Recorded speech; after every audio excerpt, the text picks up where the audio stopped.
बताने वाला हूँ और सही चीज़ें का जानना हम सभी के लिए बेहद ज़रूरी है। आई होप आप लोग अच्छे होंगे, स्वस्थ होंगे, मस्त होंगे और अपने काम धाम में भी व्यस्त होंगे। तो दोस्तों वीडियो तो काफ़ी ही मज़ेदार होने वाला है और मैं चाहता हूँ कि आप सभी लोग बहुत ही आराम से मस्त तंदुरुस्ती के साथ इस वीडियो को देखें और जानें बायोलॉजी के बारे में। इस वीडियो का पहला क्वेश्चन है दोस्तों कि निम्नलिखित में से किसके द्वारा दूध खट्टा होता है। ऑप्शन ए में है वायरस, ऑप्शन बी में है बैक्टीरिया, ऑप्शन सी में है नीमे नीमे नीमेटोड, ऑप्शन डी में है प्रोटोजोआ। दोस्तों इस सवाल का सही उत्तर है ऑप्शन बी, बैक्टीरिया के द्वारा दूध खट्टा होता है, जिसे आप या हम कहते हैं कि दूध खराब हो गया है।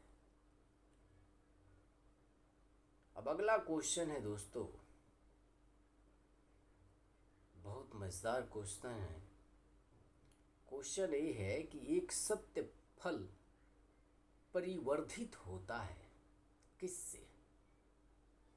ऑप्शन ए में है पुष्पपान से, ऑप्शन बी में है दलों से, ऑप्शन सी में है अंडाशय से, ऑप्शन डी में है इनमें से कोई नहीं। तो दोस्तों इस सवाल का सही उत्तर है ऑप्शन सी, एक सत्य फल अंडाशय से परिवर्धित होता है।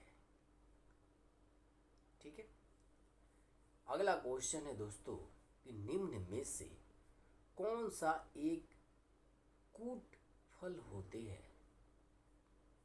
ऑप्शन ए में है आम, ऑप्शन बी में है काजू, ऑप्शन सी में है सेब, ऑप्शन डी में है सुपारी। सो दोस्तों इस सवाल का सही उत्तर है ऑप्शन सी, एक कूट फल सेब होता है। ठीक है, अब अगला क्वेश्चन है दोस्तों बायोलॉजी का कि सर्वाधिक महत्वपूर्ण भोजन किससे उत्पन्न होते हैं। ऑप्शन ए में है तनों से,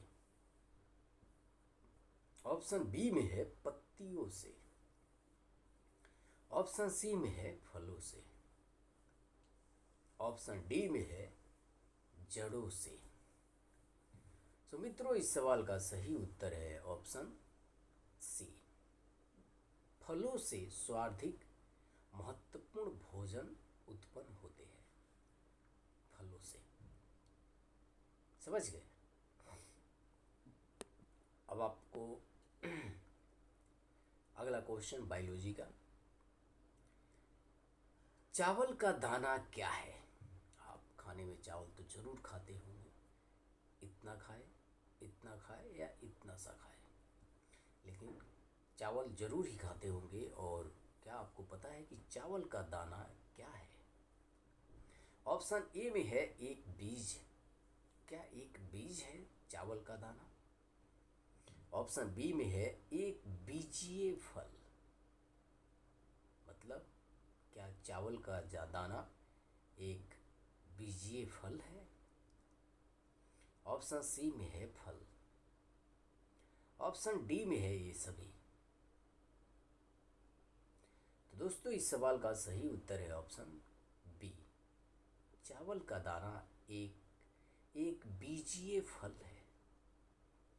ठीक है दोस्तों, अब अगला क्वेश्चन है कि नाशपाती का कौन सा भाग खाया जाता है। ऑप्शन ए में है फली, ऑप्शन बी में है बीजाणु, ऑप्शन सी में है गूदेदार पुष्पान। ऑप्शन डी में है ये सभी। तो दोस्तों इस सवाल का सही उत्तर है ऑप्शन सी, नाशपाती का गूदेदार पुष्पान वाला भाग खाया जाता है। ठीक है दोस्तों, तो बने रहे हमारे साथ, हम आगे भी जानकारी देंगे थोड़ा सा ब्रेक के बाद। ब्रेक में आपको मैं कुछ और बताने वाला हूँ। तो पता है क्या दोस्तों, अब यही से बैठा हूँ मैं, तो यहाँ पे ना मुझे तकलीफ़ होती है यहाँ पे, और ये तकलीफ़ केला जब खाता हूँ तो हो जाता है यार। मैंने केला छोड़ दिया था, इस तकलीफ़ को मैं नोटिस किया था। ये जो परेशानी है ये किस वजह से हो रही है, क्या ऐसा क्या मैं आहार में ले रहा हूँ जिसकी वजह से यहाँ पे एसिडिटी जो है वो ज़बरदस्त हो जाती है। तो काफ़ी संघर्ष करने के बाद, काफ़ी सोचने विचारने के बाद मुझने केला पकड़ा, क्योंकि केला मेरा फेवरेट है। मैं केला बहुत खाता था, कम से कम नहीं तो रोज़ 20 रुपया का 4-6 केला खा ही जाता था। मैंने काफ़ी समय पहले केला बंद कर दिया था, और ये जो प्रॉब्लम थी ये भी बंद हो गई थी। लेकिन अभी 2 दिन पहले ही मैंने केला का फिर प्रयोग करना शुरू किया, और ये कल परसों से प्रॉब्लम फिर से शुरू हो गया है, तो जिसकी वजह से ज़्यादा थोड़ी तकलीफ़ हो जाती है। अब मैं केला बंद ही कर दूँगा। तो ऐसे पता करते रहना चाहिए कि अगर आपके शरीर में किसी भी तरह का कोई भी तकलीफ़ हो रहा है, और रोज़ ही हो रहा है, तो आपको ज़रूर पता करना चाहिए कि क्या चीज़ खाने से हो रहा है, ऐसा क्या करने से ही हो रहा है। और आपको पता चलेगा कि आपने उस परेशानी को पकड़ लिया, और जब आप उसको बंद करोगे, वो खाना या जो भी चीज़ें हैं जिसकी वजह से प्रॉब्लम क्रिएट हो रहा है, जब आप उसे बंद करोगे तो प्रॉब्लम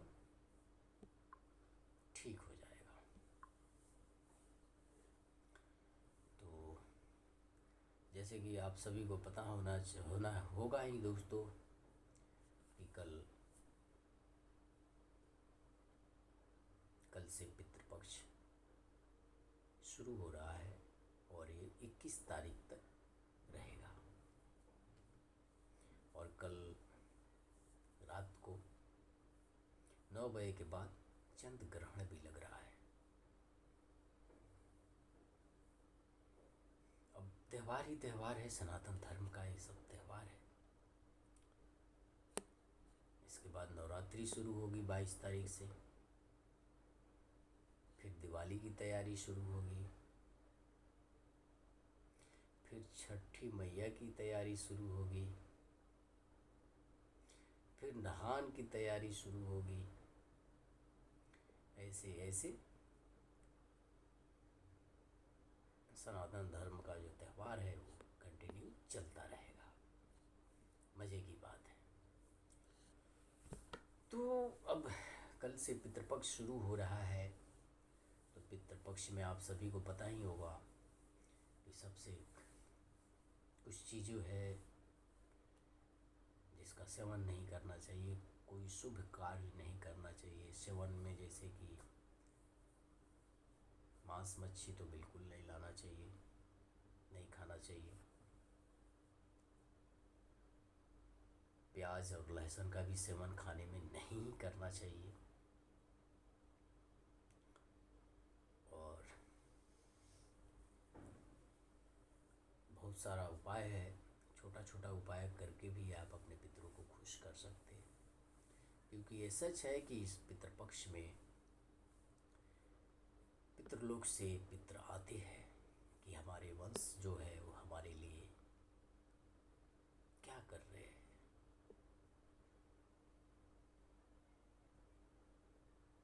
अगर आप उनके लिए कर रहे हैं, बेहतर कर रहे हैं, सब चीज़ों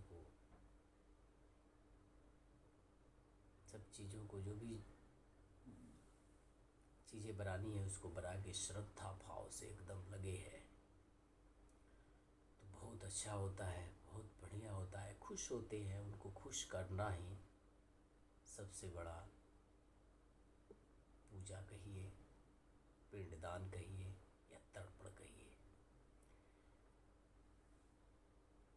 तो श्रद्धा भाव इतनी तगड़ी होनी चाहिए दोस्तों कि आपको भले पिंडदान करना ना आता हो, मंत्र का उच्चारण ना आता हो, लेकिन अगर श्रद्धा भाव आपका तगड़ा है, मजबूत है, तो स्वीकार हो जाएगा वो।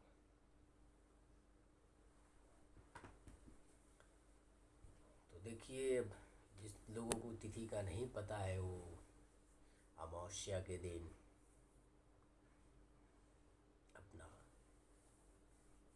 तर्पण जो भी करना है कर सकते हैं, वरना जिनको पता है वो तिथि भी करे। लेकिन सबसे मजबूत जो होता है वो अमावस्या के दिन होता है। पूरे सभी पितृदेव आ जाते हैं उसमें, टोटल आ जाते हैं। वरना आपको जल तो देना ही चाहिए रोज़, पीपल का झाड़ पे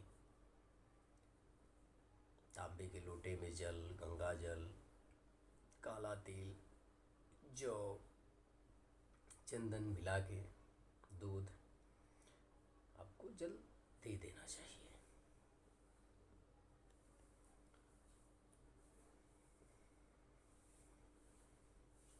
उसके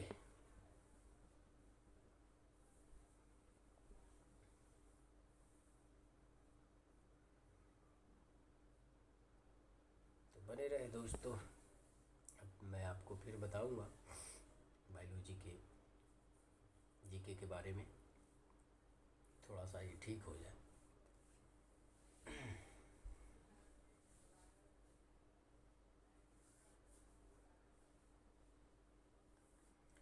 वाह, भारत के थिएटर कमांड की ज़रूरत। थिएटर कमांड बनाने पर थल सेना प्रमुख ने किया एयरफोर्स चीफ का काउंटर, बोले यूनिटी ऑफ कमांड है। ये बहुत बड़ी बात है।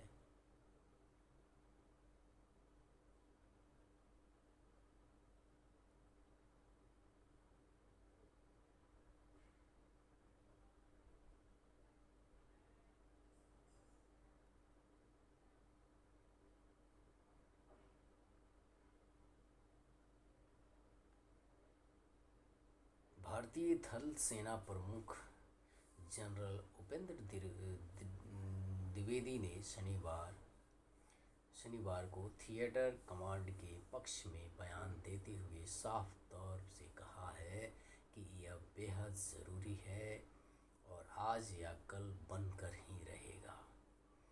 जनरल द्विवेदी का बयान भारतीय वायुसेना के प्रमुख air chief marshal Amarpreet Singh के उस बयान के बाद आया है जिसमें उन्होंने थिएटर कमांड बनाए जाने का विरोध किया था। देश की राजधानी दिल्ली में ऑपरेशन सिंदूर पर लिखी एक पुस्तक के विमोचन से इतर थल सेना प्रमुख ने मीडिया से ऑन कैमरा से बातचीत करते हुए उन्होंने बताया कि थिएटर कमांड तो बनेगी ही क्योंकि इसकी बेहद ज़रूरत है। जनरल द्विवेदी ने ये भी समझाया कि थिएटर कमांड की ज़रूरत क्यों है। थल सेना प्रमुख जनरल द्विवेदी के मुताबिक आज के समय में लड़ाई सिर्फ सेना ही नहीं लड़ती, बल्कि लड़ाई में BSF, ITBP, ISRO, civil aviation और रेलवे और इंटेलिजेंट एजेंसियों की भी भागीदारी होती है लड़ाई में। समझ रहे हो? ऐसे में यूनिटी ऑफ कमांड बेहद ज़रूरी है। इसलिए देश को एक ऐसे टॉप कमांडर की ज़रूरत है जो सभी को दिशा निर्देश दे सके। बहुत बढ़िया। दुनिया की टॉप सेनाओं के तर्ज पर प्रधानमंत्री नरेंद्र मोदी जी ने भी देश की सेना, थल सेना, वायु सेना और नौसेना की साझा और एकीकृत कमांड बनाने पर जोर दिया है। सत्तारूढ़ भारतीय जनता पार्टी बीजेपी ने साल 2024 के अपने चुनावी घोषणा पत्र तक में थिएटर कमांड बनाने का लक्ष्य रखा है और एक बन के भी रहेगा। Chief of defence staff CDS का पद भी इसीलिए साल 2019 में बनाया गया था ताकि थिएटर कमांड बनाने की प्रक्रिया आसान की जा सके। मौजूदा सीडीएस जनरल अनिल चौहान और नौसेना प्रमुख एडमिरल दिनेश कुमार त्रिपाठी भी देश में थिएटर कमांड बनाने के पक्ष में है, लेकिन एक ही व्यक्ति है जो इस पक्ष में नहीं है और उनका नाम है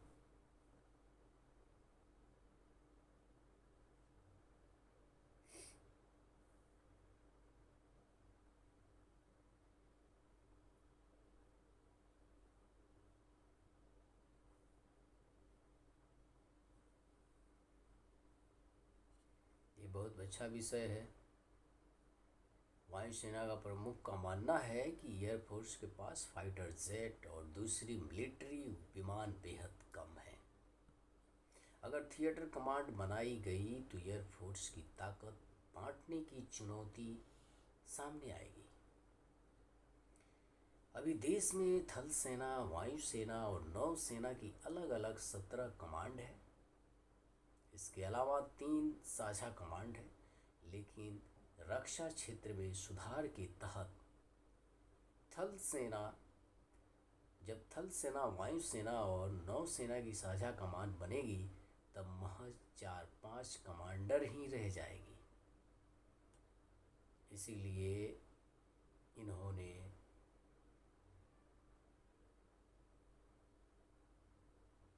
इस फैसला को लिया है कि देश में थिएटर कमांड की ज़रूरत बहुत ज़्यादा है। लेकिन दुख की बात यह है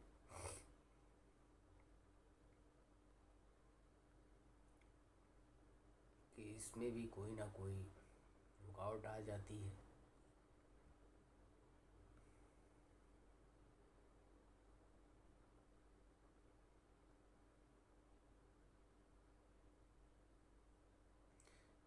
तो ठीक है दोस्तों, अब चलिए मैं आप सभी को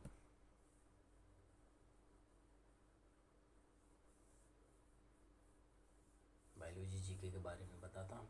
आगे के जो भी क्वेश्चन है, बायोलॉजी जीके का अगला क्वेश्चन है दोस्तों, मनुष्य लोहा किससे प्राप्त करता है? ऑप्शन ए में है दूध, ऑप्शन बी में है मछली, ऑप्शन सी में है पालक, ऑप्शन डी में है पनीर। तो दोस्तों इस सवाल का सही उत्तर है ऑप्शन सी। मनुष्य पालक से लोहा प्राप्त करता है। पालक बहुत ही शक्तिशाली सब्जी है। पालक का सेवन करने से खून बढ़ता है और बहुत सारे फायदे हैं। नेक्स्ट क्वेश्चन है दोस्तों, मानव शरीर में औसतन ऑक्सीजन का तत्व कितना प्रतिशत होता है? ऑप्शन ए में है 35%, ऑप्शन बी में है 50%, ऑप्शन सी में है 43%, ऑप्शन डी में है 55%। तो फ्रेंड्स इस सवाल का सही उत्तर है ऑप्शन बी। मानव शरीर में औसतन 50% ऑक्सीजन का तत्व होता है।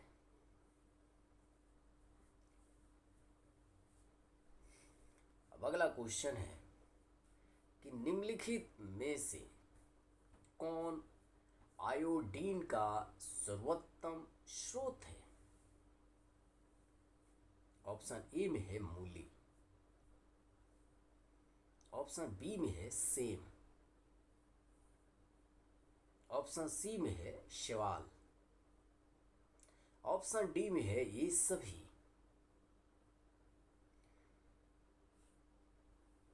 दोस्तों इस सवाल का सही उत्तर है ऑप्शन सी। शैवाल जो है, शैवाल में आयोडीन का सर्वोत्तम स्रोत है। शैवाल में।